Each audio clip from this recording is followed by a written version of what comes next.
hari ini kita bisa bertemu lagi dalam keadaan sehat dan tak kekurangan apapun. Semua ini karena kasih dan anugerah Yesus yang besar dalam hidup kita. Amin. Saya bersyukur ya diberi kesempatan untuk melanjutkan acara di channel Bukit Sion ini dengan judul kesaksian hidup saya yang ke-10. Di kesempatan yang indah ini saya akan menyampaikan kesaksian hidup saya dan menyampaikan sebagian firman Tuhan. Sebelum saya memulai acara ini, saya akan berdoa terlebih dahulu. Bapa, dalam nama Yesus, hamba-Mu mengucap syukur atas kesempatan dan waktu yang Kau berikan kepada hamba-Mu dan kepercayaan yang Kau berikan kepada hamba-Mu. Pakailah hamba-Mu sebagai alat-Mu untuk menyampaikan isi hati-Mu hari ini. Biarlah Kau pakai hamba-Mu ini untuk menjadi alat-Mu, sehingga apa yang keluar dari mulut hamba-Mu ini merupakan pesan daripada-Mu. Kami siap Bapak mendengarkan pesan-Mu hari ini. Hamba-Mu silakan acara ini dari awal sampai akhir dalam pimpinan Roh Kudus-Mu. Haleluya, amin. Pada kesempatan yang indah ini ya, saya akan menyampaikan pesan Tuhan yang sudah sering kita dengar ya, tetapi Tuhan tidak bosan-bosannya ya mengulang kembali ya tentang pentingnya mengasihi musuh ya, karena memang tidak mudah ya ternyata mengasihi musuh. Tapi kalau kita berhasil mengasihi musuh ya, itu sungguh bukti ya bahwa kita mempunyai kasih yang seperti yang Tuhan mau. Kalau kita belum bisa mengasihi musuh, itu berarti kita belum mempunyai kasih yang seperti yang Tuhan mau. Kalau hanya kasih-kasih biasa, kasih yang seperti pada umumnya, itu belum ya, belum sesuai dengan yang Tuhan mau ya. Jadi kita harus belajar kasih seperti apa sih yang Tuhan mau itu ya. Kita bisa lihat di Lukas 6 ayat 27 sampai 36. Perikopnya yaitu kasihilah musuhmu. Saya bacakan ya. Tetapi kepada kamu yang mendengarkan aku berkata, kasihilah musuhmu, berbuatlah baik kepada orang yang membenci kamu, mintalah berkat bagi orang yang mengutuk kamu, berdoalah bagi orang yang mencaci kamu. Barang siapa menampar pipimu yang satu, berikanlah juga kepadanya pipimu yang lain. Dan barang siapa yang mengambil jubahmu, biarkan dia juga mengambil bajumu. Berilah kepada setiap orang yang meminta kepadamu, dan janganlah meminta kembali kepada orang yang mengambil kepunyaanmu. Dan sebagaimana kamu kehendaki supaya orang perbuat kepadamu, perbuatlah juga demikian kepada mereka. Dan jikalau kamu mengasihi orang yang mengasihi kamu, apakah jasamu? Karena orang-orang berdosa pun mengasihi juga orang-orang yang mengasihi mereka. Sebab jikalau kamu berbuat baik kepada orang yang berbuat baik kepada kamu, apakah jasamu? Orang-orang berdosa pun berbuat demikian. Dan jikalau kamu meminjamkan sesuatu kepada orang karena kamu berharap akan menerima sesuatu daripadanya, apakah jasamu? Orang-orang berdosa pun meminjamkan kepada orang-orang berdosa supaya mereka menerima kembali sama banyak. Tetapi kamu kasihilah musuhmu dan berbuatlah baik kepada mereka, dan pinjamkan dengan tidak mengharapkan balasan. Maka upahmu akan besar dan kamu akan menjadi anak-anak Allah yang maha tinggi. Sebab ia baik terhadap orang-orang yang tidak tahu berterima kasih dan terhadap orang-orang jahat. Ayat 36, hendaklah kamu murah hati sama seperti Bapamu adalah murah hati. Amin. Kita bersyukur ya Bapak kita itu murah hati.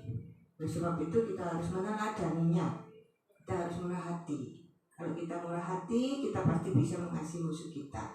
Sederhana sekali sebenarnya ya. Kita sendiri saja kadang ya yang mempersulit diri kita sendiri ya untuk mengampuni musuh kita. Sebenarnya kalau kita punya belas kasihan atau kemurah hatian ya, yang sesuai ya dengan kehendak Tuhan ya, itu kita pasti bisa mengasihi musuh kita ya, asal kita mau taat ya pada firman Tuhan. Sudah jelas ya di Lukas 6 ayat 27 sampai 36 ini ya, bahwa kita harus bermurah hati dalam segala hal ya, dalam segala perkara ya, setiap saat, setiap waktu kita harus bermurah hati karena Bapa kita itu murah hati. Oke. Berbicara tentang mengasihi musuh ya, itu tidak lepas ya dari kita jangan mengingat-ingat kembali ya kesalahan musuh kita. Jangan sering-sering menceritakan kembali ya kesalahan musuh kita. Nah itu harus kita mengerti terlebih dahulu. Kalau kita sering mengingat-ingat, sering menceritakan kesalahan musuh kita, tidak mungkin kita bisa mengasihi musuh kita ya. Jadi harus dijauhi ya, menceritakan kembali kesalahan orang lain ya. Kalau kita mau mengampuni kesalahan orang itu ya, mau mengampuni kesalahan musuh kita ya, jangan mengingat-ingat kembali menceritakan ya peristiwa itu kepada siapapun, kapanpun, dimanapun, ditutup. Di ibaratnya kasus di pengadilan itu di close ya, kasusnya itu di close itu ya. Jadi sudah anggap tidak pernah terjadi. Itu dapat bisa ya mengasihi musuh kita. Selain kita harus mempunyai belas kasihan tersebut ya, kemurah hatian tersebut ya. Kita belajar juga bahwa Tuhan itu membenci kekerasan ya, karena kekerasan itu tidak pernah menyelesaikan masalah, tapi justru menciptakan masalah baru ya. Jadi dapat kita lihat ya di Kejadian 6 ayat 9 sampai 13. Tidak saya bacakan ya, dapat saudara baca sendiri di rumah. Ini menceritakan tentang riwayat Nabi Nuh ya. Di cerita ini ditekankan ya bahwa Tuhan Yesus itu membenci kekerasan ya, karena pada zaman Nabi Nuh ini banyak terjadi kekerasan di mana-mana ya. Maka Tuhan terpaksa ya mendatangkan air bah ya, yaitu karena Tuhan itu tegas ya, Tuhan tegas ingin membuktikan ya bahwa kekerasan itu dibenci Tuhan ya. Kita harus ingat peristiwa air bah itu ya, itu suatu bukti ya bahwa Tuhan itu sangat membenci kekerasan. Oleh sebab itu kita harus meneladaninya ya dalam kehidupan kita sehari-hari, baik di keluarga kita ya atau di lingkungan sekitar kita ya, lingkungan masyarakat maksudnya ya. Jangan ada kekerasan sedikit pun ya. Kalau ada orang bersikap berperilaku keras terhadap kita atau melakukan kekerasan terhadap kita ya, kita tidak boleh membalasnya dengan kekerasan juga ya. Kita harus membalasnya dengan kebaikan ya. Sering kita dengar ya, kejahatan harus dibalas dengan kebaikan. Jangan kekerasan dibalas kekerasan atau kejahatan dibalas kejahatan ya, itu tidak sesuai firman Tuhan. Jadi sudah jelas ya, Tuhan itu membenci kekerasan ya. Dapat kita lihat ya ayat-ayat di Alkitab ya tentang Tuhan membenci kekerasan ini. Saya ambil 3 ayat saja ya, masih banyak ayat-ayat yang lain ya. tentang Tuhan membenci kekerasan ini, tapi dapat saudara baca di Mazmur 11 ayat 4-5. Juga di Mazmur 140 ayat 12. Dan di Yeskiel 8 ayat 17. Ya, dan masih banyak ayat-ayat yang lain. Saya akan mengingatkan tentang tidak cukup ya kita berbuat baik. Banyak orang yang menganggap berbuat baik itu sudah cukup. Ya, ternyata tidak cukup hanya berbuat baik. Ya. Jadi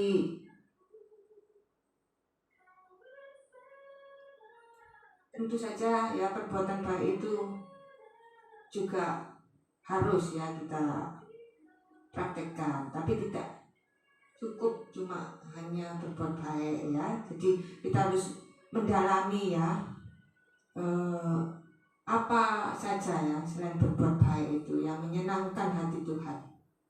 Ya, banyak di Alkitab dapat kita pelajari sendiri ya.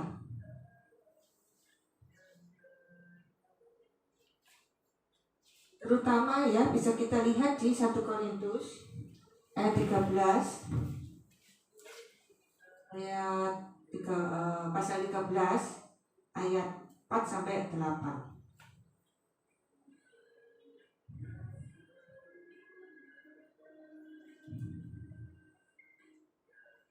Nah, ketemu ya. Saudara-saudara bisa membuka Alkitab masing-masing di rumah. Ya, bacakan ya. Perikopnya itu kasih. Ya, saya tadi kan sudah menjelaskan ya, tidak cukup hanya berbuat baik ya. Tetapi kita harus lebih ya dari itu ya. Dapat kita pelajari di 1 Korintus 13 ayat 4-8 ya, bacakan ya. Kasih itu sabar, kasih itu murah hati, ia tidak cemburu, ia tidak memegahkan diri dan tidak sombong. Ia tidak melakukan yang tidak sopan dan tidak mencari keuntungan diri sendiri. Ia tidak pemarah dan tidak menyimpan kesalahan orang lain. Ia tidak bersuka cita karena ketidakadilan, tetapi karena kebenaran. Ia menutupi segala sesuatu, percaya segala sesuatu, mengharapkan segala sesuatu, sabar menanggung segala sesuatu. Ayat 8a, kasih tidak berkesudahan. Amin. Ya, jadi kalau kita hanya berbuat baik, kadang itu kita terjebak ya dengan hanya mengandalkan perbuatan baik. Karena perbuatan baik itu biasanya itu ada batasnya. Ya, kalau kasih itu tidak ada batasnya. Jadi kita harus mempunyai kasih yang tak terbatas, karena kasih Tuhan itu juga tak terbatas ya. Kita harus meneladani ya bahwa kasih Tuhan Yesus itu tak terbatas. Oleh sebab itu kita harus mempunyai kasih yang tak terbatas juga ya. Lebih dari perbuatan baik. Karena kalau kita tidak punya kasih ya, itu perbuatan baik kita itu ada batasnya ya. Dan biasanya itu tidak murni ya. Perbuatan baik kita itu ada kepentingan pribadi kita ya, ada untuk kepentingan pribadi kita ujung-ujungnya. Kalau kita hanya berbuat baik tanpa mempunyai kasih yang dari Tuhan ya, jadi kita harus mengerti ya, tidak cukup hanya berbuat baik saja. Yang selanjutnya yaitu tema kedua, yaitu firman Tuhan Yesus itu berkuasa dan hidup ya. Kita bersyukur ya, kita diberi ya kuasa oleh Roh Kudus, karena Roh Kudus tinggal di dalam kita, sehingga kita juga diberi kuasa untuk menyembuhkan penyakit ya, untuk mengusir setan dan lain-lain ya. Saat kita sakit ya, jangan kita diam diri saja meratapi sakit kita ya. Kita harus perkatakan iman, karena kita sudah diberi kuasa oleh Roh Kudus yang ada dalam diri kita ya. Kuasa untuk menyembuhkan, kuasa untuk mengusir setan, kuasa untuk melakukan mujizat, mengadakan mujizat ya. Asal kita percaya, pasti terjadi ya. Kita perkatakan iman. Contohnya ya, aku diberkati ya, dalam nama Yesus aku diberkati ya. Itu contoh. Saudara ucapkan sendiri ya, menurut keinginan saudara sendiri, apa yang saudara ingin ucapkan, asal yang positif ya, yang baik-baik saja. Aku berubah dalam nama Yesus, aku berubah ya, dan lain-lain. Selain kita memperkatakan iman untuk diri kita sendiri, kita harus memperkatakan iman untuk orang lain ya. Kita tidak boleh lupa ya, kita juga harus memperkatakan iman untuk orang lain, terutama untuk anggota keluarga kita ya, pasangan kita, anak-anak kita, orang tua kita, saudara kandung kita yang dekat-dekat dulu. Baru kalau kita sudah memperkatakan iman yang baik-baik untuk mereka, baru yang lebih luas lagi, bisa teman, bisa famili ya. Jadi perkataan kita itu berkuasa. Oleh sebab itu kita jangan sampai mengeluh ya. Sering mengeluh itu kadang itu terucap kata-kata negatif ya. Jadi hindari mengeluh, karena kalau kita sering mengeluh, otomatis kita keceplosan ya. Bahasa Jawanya itu keceplosan ngomong yang tidak baik, baik tentang diri kita sendiri atau tentang orang lain. Itu pasti kalau kita sering mengeluh. Oleh sebab itu jauhi ya, jangan sering mengeluh, jangan sering apa tuh namanya ngedumel. Bahasa Jawanya itu apa? Ngedumel, gerundel, apa itu bahasa Jawanya itu? Pokoknya itu loh, banyak kok ya istilah-istilah dalam bahasa Jawa itu. Nelongso ya, apa itu, kayak kecewa ya, karena orang lain, karena keadaan yang tidak baik, karena orang lain yang tidak menyenangkan hati kita, atau kita menerima kenyataan yang pahit, atau apa yang kita harapkan tidak terjadi ya, dan lain-lain. Itu kadang kita itu nelongso ya, getun, apalagi apa tuh, ngenes. Bahasa Jawa itu luas ya, bahasa Indonesia aja tidak ada ya yang bisa menggambarkan keadaan hati seperti itu ya. Ya bersyukur ya, bahasa Jawa itu ternyata kaya ya akan kosakata. Ya itulah ya. Jadi jangan ya, kita jangan sering mengeluh, jangan sering bersungut-sungut ya, karena Tuhan tidak ingin kita memperkatakan kata-kata negatif saat kita bersungut-sungut, saat kita mengeluh ya, karena itu celah. Ingat ya, setan itu dengan sabar sekali ya, super sabar mungkin ya, menunggu celah ya. Kita aja kalah sabar dengan setan ya, dalam hal menunggu celah untuk dia merusak hidup kita ya, untuk dia menghancurkan hidup kita ya. Masa kita kalah sama setan ya? Kita harus sabar ya, menanggung segala sesuatu, sabar ya, menghadapi orang yang suka marah ya, pemarah, orang yang melukai hati kita, menyakiti kita, kita harus bersabar ya, karena Tuhan Yesus itu panjang sabar.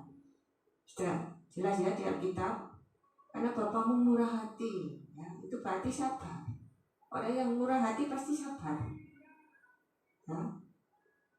Oleh sebab itu kita harus sering-sering ya mendengarkan firman Tuhan, baik di YouTube ya maupun di gereja kita masing-masing. Sering mendengarkan khotbah supaya iman kita dikuatkan, diperkokoh ya, supaya kita tidak mudah terombang-ambing oleh tipu daya setan, terutama yang sudah berkeluarga. Ya, saya ingin menambahkan di luar tema ya, ada tambahan penting bahwa setan itu bekerja luar biasa ya, akhir-akhir ini, sehingga banyak rumah tangga yang digoncang ya, oleh berbagai macam cara setan yang dilancarkan dengan gencar ya, untuk menggoncangkan rumah tangga. Jadi saya mengingatkan kembali ya, melalui acara ini, Tuhan berpesan ya melalui saya bahwa rumah tangga kita ya itu harus diselamatkan. Bagaimanapun caranya ya, kita harus menyelamatkan rumah tangga kita. Itu kita harus berjuang ya sampai titik darah penghabisan. Jangan menyerah pada tipu daya setan ya. Itu pesan Tuhan hari ini yang harus kita perhatikan ya, supaya kita bisa mempertahankan keutuhan rumah tangga kita ya. Suami istri ini berdua harus saling mendoakan ya, saling membangun iman ya, saling menumbuhkan iman ya, jadi bertumbuh dalam Tuhan Yesus. Itu dijamin suami istri ini tidak gampang tergoda oleh apapun juga ya. Jadi ada kekompakan untuk bertumbuh bersama dalam iman. Itu yang bisa menyelamatkan keutuhan rumah tangga kita ya. Jadi jangan bilang oh kalau ekonominya baik itu jarang bertengkar. Biasanya yang menyebabkan pertengkaran dalam rumah tangga itu kan masalah ekonomi. Ternyata tidak demikian ya. Banyak orang yang ekonominya mapan ya, ekonominya bagus, juga rumah tangganya hancur berantakan ya. Sekarang ini setan itu lihai ya, lebih pintar mungkin ya untuk menghancurkan rumah tangga ini ya. Sepertinya kok makin pintar saja untuk mencari cara, mencari celah untuk menghancurkan sebuah rumah tangga ya. Kita sudah sering ya mendengar banyak orang bercerai ya, sampai di pengadilan yang mengurusi perceraian itu sampai antri katanya ya. Tidak tahu itu benar apa salah ya, tapi sangat miris ya kalau memang itu benar. Oleh sebab itu mari Tuhan mengajak kita semua untuk mendekat padanya ya, memohon pimpinan Roh Kudus-Nya ya, untuk belajar hidup takut akan Tuhan. Demikian yang ingin disampaikan Tuhan melalui saya hari ini. Kesaksian saya hari ini ada dua ya. Yang pertama yaitu pengalaman saya di Gunung Bromo ya. Jadi waktu di hotel itu kan saya bermalam di hotel bersama orang tua saya dan famili saya dan anak saya ya. Suami saya tidak ikut karena ada urusan pekerjaan. Jadi saya sempat menyewa jeep ya untuk melihat matahari terbit di itu lereng Gunung Bromo itu ya, tidak di puncaknya, enggak di pertengahannya. Kan itu ada lereng 1, lereng 2, lereng 3 itu yang puncak. Saya di lereng yang kedua. Itu saya tidak menyangka ya mendapatkan jeep yang agak tua gitu ya. Untuk menanjak yang agak tajam seperti itu ya, saya rasa mobil tua itu cukup membuat uji nyali ya buat saya ya. Tapi kalau buat orang lain bukan tidak mengkhawatirkan ya, tidak tahu ya. Tapi bagi saya itu kalau mobil tua itu sebenarnya itu tidak cocok ya untuk naik ke tanjakan yang tajam-tajam seperti itu ya. Oleh sebab itu saya waktu naik jeep itu hanya bisa berdoa ya, memohon pertolongan Tuhan. Semoga jeep yang saya tumpangi itu tidak melondor ya, bahasa Jawanya itu melondor atau melorot ke belakang gitu ya. Karena kalau melorot itu bisa dibayangkan sendiri ya, bisa kecemplung jurang. Apalagi kalau remnya blong ya, itu bisa kecemplung jurang juga ya. Jadi maju mundur itu mengerikan bagi saya ya. Ini bukan menakut-nakuti loh ya, ini kesaksian hidup saya ditolong Tuhan sehingga jeep yang saya tumpangi itu tidak mengalami kerusakan. Tentu saja tidak semua jeep di sana tua-tua semua ya, ada yang agak muda juga. Kebetulan yang saya tumpangi itu tua gitu ya, dan keadaannya agak kurang bagus karena lampunya depan itu mati sebelah, belakang mati sebelah ya, mesinnya juga tidak tahu ya. Jadi saya hanya bisa berdoa mohon keselamatan, dan akhirnya Tuhan memberi saya diselamatkan ya dari hal-hal yang buruk, sehingga satu jeep itu berlima ya, saya, anak saya dan 3 orang famili saya itu selamat naik jeep tersebut ya. Orang tua saya tidak ikut di hotel, tidak berani ya, karena sudah membayangkan naik jeep tua itu kecil-kecil gitu ya. Ya itulah kesaksian saya yang pertama. Kesaksian saya yang kedua yaitu waktu saya memanggil jasa pengeboran sumur itu ya, sumur bor.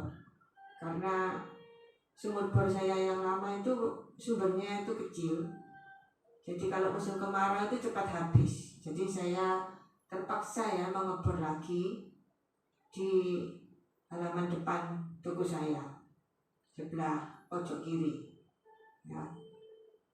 Yaitu ternyata di luar dugaan ya, yang di bor itu ternyata banyak lapisan batunya, sulit sekali ya.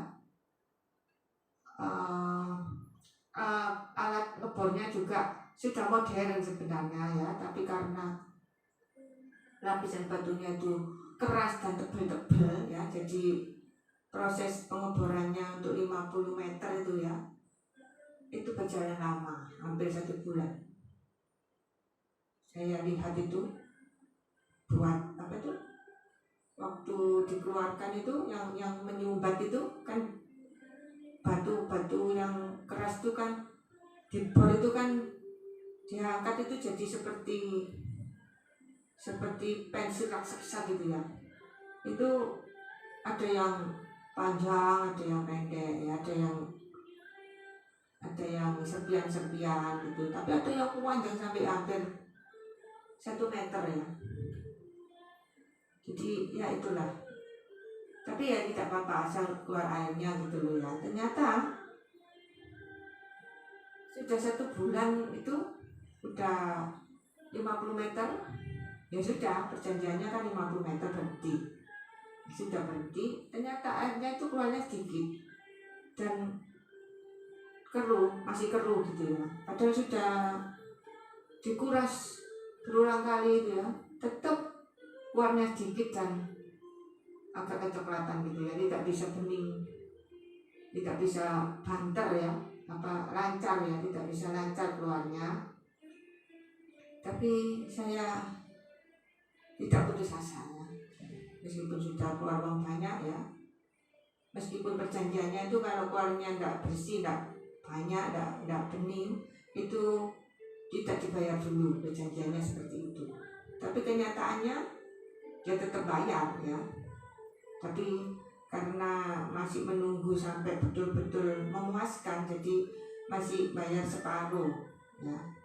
Kalau sudah sesuai perjanjian, keluarnya banyak dan bening, baru dibayar semua gitu ya. Jadi waktu itu saya bayar separuh dulu karena keluarnya masih sedikit dan agak keruh. Saya seperti tergerak ya untuk berdoa sama Tuhan agar airnya itu bisa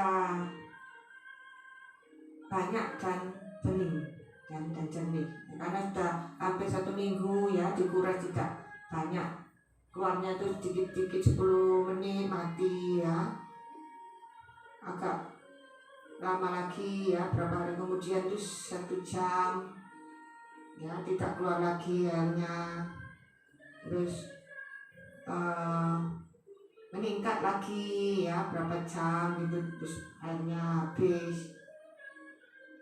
Tapi menurut saya ya itu gagal ya, pengeboran sumur bor itu gagal, karena dari cerita orang-orang itu banyak yang gagal, tidak mudah ternyata ya mencari sumber air, meskipun peralatannya lumayan udah modern ya, tapi tetap aja kalau tidak pas sumber airnya itu juga tidak keluar, karena memang sulit ya mencari lokasi sumber air yang benar-benar bagus itu sulit.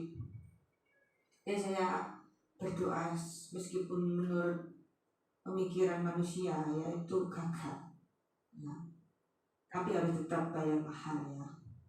Waktu itu sekitar 3 bulan yang lalu mungkin ya, saya ngobrol sumur itu sekitar habisnya itu 17 jutaan, karena maklum ya 50 meter dan banyak lapisan batunya. Yang bikin mahal itu saat kena lapisan batu itu dihitung per meter tuh lebih mahal ya. Kalau tidak kena batu per meternya agak murah, karena banyak yang kena batu, jadi diperkirakan habis 10, ternyata mendol ya, membengkak menjadi 17 juta. Puji Tuhan, akhirnya saya berdoa ya, akhirnya saya doakan dalam nama Yesus, air aku perintahkan kau untuk keluar banyak dan bening ya, atas izin Tuhan. Aku perintahkan kau air, saya berbicara sama air ya, atas seizin Tuhan, aku memohon pada Tuhan Yesus untuk diizinkan ya untuk berbicara pada air ya. Saya minta izin Tuhan dulu, karena awal itu saya kan tidak bisa melancangi ya, berbicara pada air seenaknya gitu ya. Jadi saya berdoa pada Tuhan, Tuhan aku mohon izin-Mu ya untuk memerintahkan air ini. Air ini kan ciptaan-Mu Tuhan. Oleh sebab itu aku mohon izin kepadamu untuk berbicara pada air ini ya. Dan saya berbicara pada air itu, air aku sudah mohon izin pada penciptamu, karena Tuhan Yesus itu penciptamu. Jadi kamu aku perintahkan untuk keluar banyak dan bening dalam nama Yesus. Haleluya, amin. Saya berdoa seperti itu ya, karena saya terinspirasi ya oleh ceritanya mama mertua saya itu, seolah-olah bisa berbicara pada semut ya, padahal itu mungkin ya kebetulan mungkin ya, tapi anehnya ya, semut yang di pohon mama saya itu, di kebun mama saya itu ada pohon ya, pohon itu banyak semutnya, terus bergerombol gitu ya. Terus sama mama saya itu mau disemprot seperti obat serangga gitu ya, enggak tahu bekon, enggak tahu apa ya, tapi mama saya itu sempat berbicara pada semut itu ya, agar semut itu tidak di situ lagi, pindah ya. Kalau tidak pindah, besok katanya mama saya itu bilang gitu sama semut. Mama saya cerita sama saya ya, dia bicara sama semut katanya, kalau tidak pindah besok saya bunuh kamu, saya bunuh, dikasih waktu 1 hari untuk pindah. Akhirnya besoknya mama saya bawa itu seperti baygon gitu ya, semutnya sudah banyak yang pergi ya, tinggal sedikit semutnya. Jadi seolah-olah itu bisa mendengar, bisa mengerti ya omongan mama saya itu.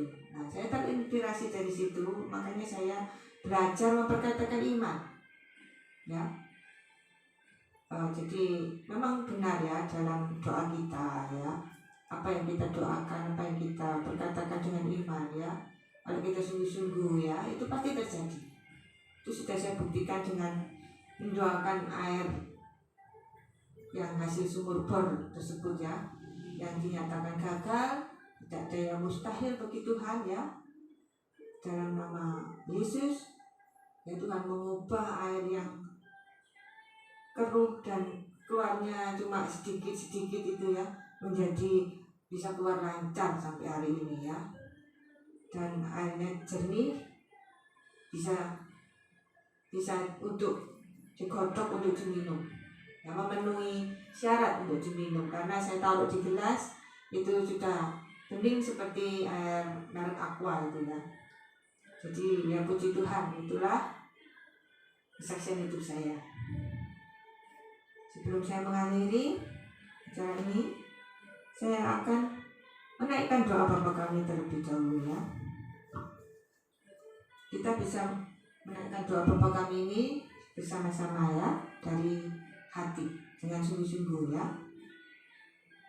Dan setelah menaikkan doa Bapa Kami bersama-sama, saya akan mendoakan saudara-saudara semua dimanapun berada ya, untuk menerima berkat Tuhan Yesus untuk hari ini, esok, dan selamanya sampai Tuhan Yesus datang kedua kali. Amin. Mari kita persiapkan hati kita untuk menaikkan doa Bapa Kami. Sudah siap ya? Bapa Kami yang di surga, dikuduskanlah namamu, datanglah kerajaanmu, jadilah kehendak-Mu di bumi seperti di surga.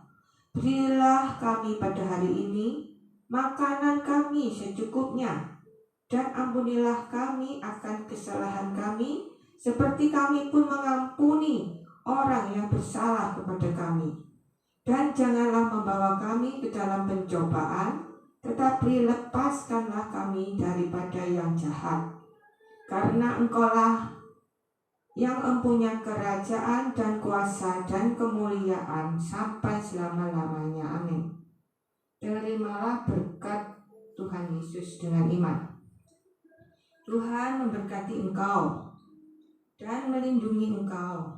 Tuhan menyinari engkau dengan wajah-Nya dan memberikan kasih karunia. Tuhan menghadapkan wajah-Nya kepadamu dan memberikan damai sejahtera.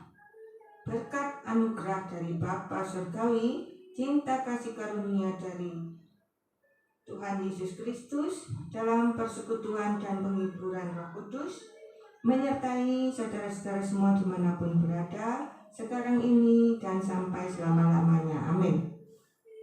Terima kasih sudah mengikuti acara ini dari awal sampai akhir. Sampai ketemu di acara selanjutnya. Shalom. Tuhan Yesus memberkati kita semua. Amin.